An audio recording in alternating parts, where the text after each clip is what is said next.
क्या आपको मैथ्स से डर लगता है? मैथ्स को देखते ही हाथ पैर फूलने लगते हैं?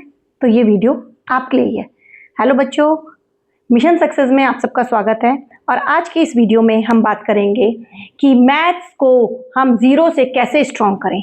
जिन बच्चों को लगता है कि बिल्कुल हमें मैथ्स नहीं आता है, हम नहीं कर सकते हैं, हाथ पैर फूलने लगते हैं, मैथ्स के नाम से ही नींद आने लगती है, ये वीडियो स्पेशली उन्हीं के लिए है। और उन सब के लिए भी है कि जो मैथ्स में फुल मार्क्स अचीव करना चाहते हैं। तो चलिए स्टार्ट करते हैं इस वीडियो में। सबसे पहले आप क्या करें, सबसे पहले आप जिनको बिल्कुल मैथ्स में बहुत ज़्यादा डर लगता है वो बेसिक से स्टार्ट करें। अगर आपका बेसिक क्लियर नहीं है तो आप मैथ्स में आगे नहीं बढ़ सकते, क्योंकि मैथ्स क्या है, कोई रटने का सब्जेक्ट नहीं है कि आंसर रटे एग्जाम में लिख के आ गए, नहीं।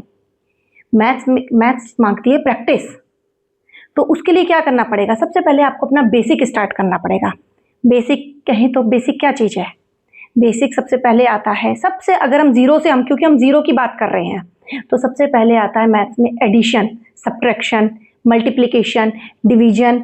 और ये सब भी कब हो पाएंगे आपके, मल्टीप्लिकेशन डिवीजन, जब आपको फॉर्मूले याद होंगे, सॉरी टेबल्स।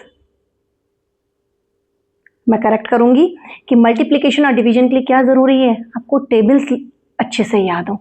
तो एटलीस्ट ज़्यादा नहीं 20 तक तो टेबल आपको अच्छे से याद होनी चाहिए।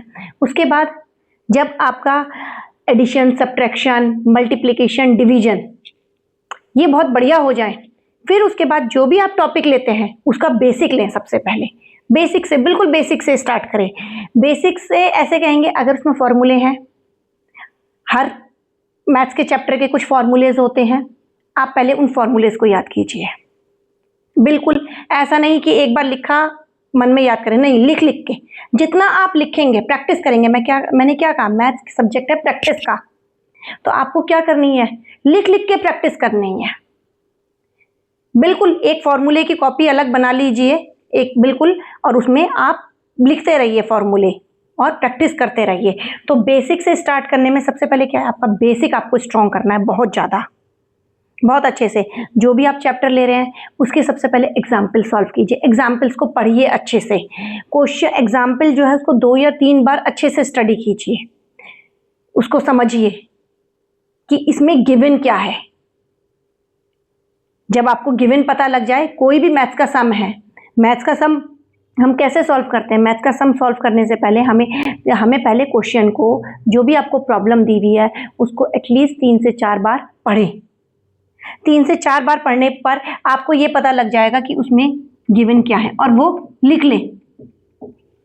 जब आपको गिवन पता लग गया तो उससे रेलेवेंट जो है, अब आपको ये पता लग जाएगा गिवन हमें ये है, ये हमें फाइंड आउट करना है।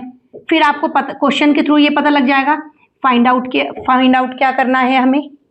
तो इन दोनों में रिलेशन बनाते हुए, इन दोनों का देखिए रिलेशन कहाँ पे एग्जिस्ट, किस फॉर्मूले में एग्जिस्ट कर रहा है, वो फॉर्मूला इंप्लीमेंट कीजिए और इजीली आपका क्वेश्चन सॉल्व हो जाएगा। मेरी बात सभी को क्लियर हो रही है? तो क्या करना है, बेसिक से स्टार्ट करना है, फिर आपको फॉर्मूले बहुत बार रिवाइज करने हैं, उस चैप्टर के फॉर्मूले अच्छे से रिवाइज करने हैं। और थर्ड मोस्ट इंपॉर्टेंट चीज अगेन प्रैक्टिस।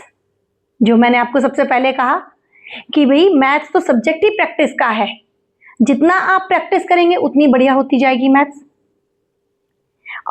और क्या करना है, PYQ solve, previous year questions paper solve करने हैं। एक और बहुत इंपॉर्टेंट बात जो मैं बोर्ड पे मेंशन करना रह गया है, वो है क्लियरिटी। आप मैथ्स में ओवर राइटिंग मत कीजिए। आपको लगता है कि कहीं कुछ गलत हो गया, उसे कट कीजिए कंप्लीटली। बिल्कुल जैसे सपोज मैंने 8 लिखा है यहाँ पे और मुझे लग रहा है यार 8 नहीं होना चाहिए, इसे कंप्लीटली कैंसिल कर दीजिए। इसे घिचड़ पिचड़ नहीं करना है, इसे बस एक सिंगल कट लगाना है, यहाँ पे जो भी आपकी डिजिट है वो लिखिए। ओवर राइटिंग से बिल्कुल मैथ्स में बचिएगा, क्योंकि एग्जामिनर को ये समझ में ही नहीं आएगा कि आप क्या लिखना चाह रहे थे और आपने क्या लिखा है, तो पूरी की पूरी आपकी कैलकुलेशन गलत हो जाएगी। सेकंड चीज, नीट एंड क्लीन वर्क।